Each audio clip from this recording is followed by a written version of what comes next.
Screen पे एक map देख रहे हैं। मैप में एक जगह देख रहे हैं। ये जगह है लाल मोनीर हाट। ये जगह एक बार फिर से चर्चा में है। अब से कुछ दिन पहले एक खबर आई थी जिसमें कहा गया था कि बांग्लादेश के आर्मी चीफ यहाँ पर पहुँचे थे। अब जो खबर आ रही है वो उससे बड़ी है और एक बड़े प्लान को दिखा रहा है। इस बीच आपने देखा होगा कि बार बार भारत में आ रहे हैं भूटान के राजा, भूटान के प्रतिनिधि, भूटान के पीएम। आखिरकार भारत ने काउंटर में क्या तैयार करके रखा हुआ है जो बांग्लादेश को बहुत ज्यादा भारी पड़ने वाला है। आने वाले दिन क्या बांग्लादेश के लिए बड़े दुखदाई होने वाले हैं। जियोपॉलिटिक्स में बहुत कुछ चल रहा है। हमेशा की तरह जानने को मिलेगा बहुत कुछ। आइए जानते हैं इन खबरों को विस्तार से। ये जो जगह देख रहे हैं ना, लाल मोनीर हाट एयरबेस, ये बड़ा चर्चा में आया था मई के महीने में और फिर न चर्चा दब गई और कहा गया कि नहीं जी ऐसा कुछ नहीं है। लाल मोनीर हाट एयरबेस के बारे में मई महीने में कहा गया था कि चाइना यहाँ अपना एयरबेस बनाना चाहता है। अब आपको लगेगा कि यूनुस के आने के बाद ना ये सारी चीजें हो रही है, तो आपको बता दूं ऐसा नहीं है। शेख हसीना के कार्यकाल में भी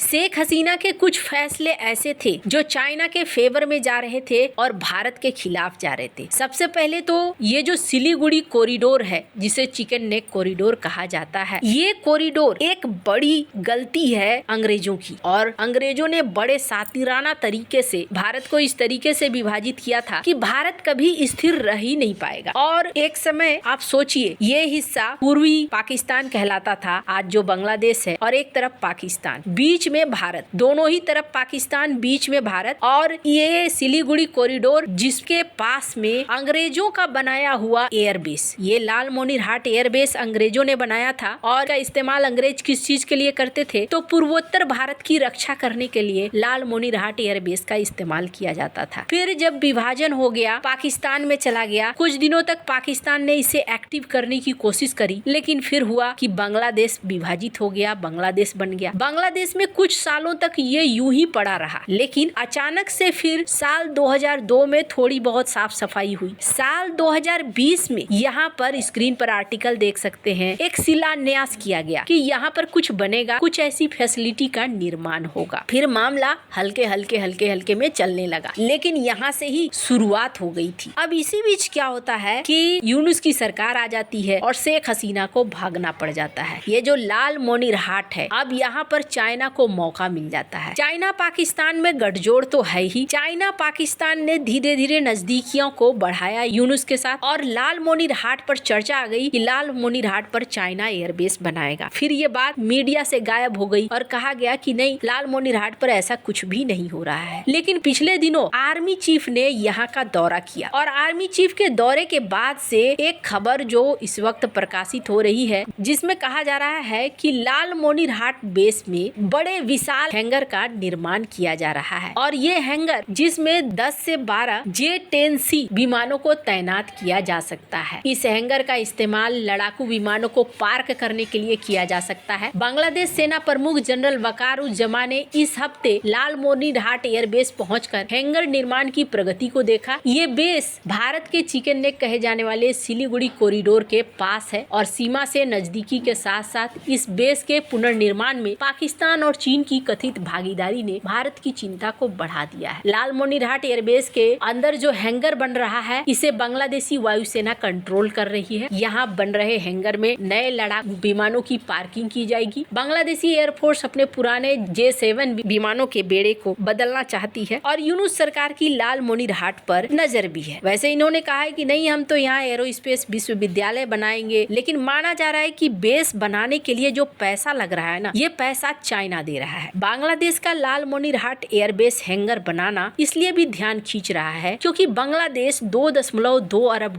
के एक सौदे में 20 चीन से J-10CE लड़ाकू विमान खरीदने पर काम कर रहा है। माना जा रहा है कि यह सौदा तकरीबन फाइनल हो गया है। बांग्लादेश 16 चीनी J-F-17 विमान भी खरीदेगा, ऐसा कहा जा रहा है। J-F-17 को पाकिस्तान और चीन ने मिलकर बनाया है। लाल मोनीर हाट एयरबेस पर हैंगर निर्माण पर नॉर्थ ईस्ट न्यूज ने दावा किया कि यहाँ 10 से 12 लड़ाकू विमान रखे जा सकते हैं, जहाँ जनरल जमा के दौरे के बाद इसकी छत पर तेजी से काम चल रहा है। इस हैंगर पर पिछले 6 महीनों से काम चल रहा है। इसमें अब ज्यादा तेजी आई है। इसमें अगला निर्माण कंक्रीट की 4 दीवारी हो सकती है। बांग्लादेश का ये निर्माणाधीन हैंगर लाल मोनीर हाट के महेंद्र नगर संघ के अंतर्गत हरिभंगा गांव में बन रहा है, जो भारत के आसपास ही है, 20 किलोमीटर से भी कम दूरी पर है। लंबे समय से ये वीरान रहा था, लेकिन अब ये एक्टिव हो रहा है। अब सवाल ये है कि भारत इसका तोड़ क्या निकाल रहा है। आपको याद होगा अभी हाल फिलहाल में ना बार बार भूटान के प्रतिनिधि भारत आ रहे हैं, भारत के प्रतिनिधि भी भूटान जा रहे हैं। इसी बीच एक रेलवे लिंक की चर्चा हो रही है और आपको बता दूं इसमें 40 बिलियन रुपए खर्च होंगे, कम से कम $460 मिलियन, और ये सारा खर्चा भारत कर रहा है। ये एक रेलवे लाइन है, जो रेलवे लाइन बनाई जा रही है भारत को भूटान से जोड़ने के लिए और भूटान को हमेशा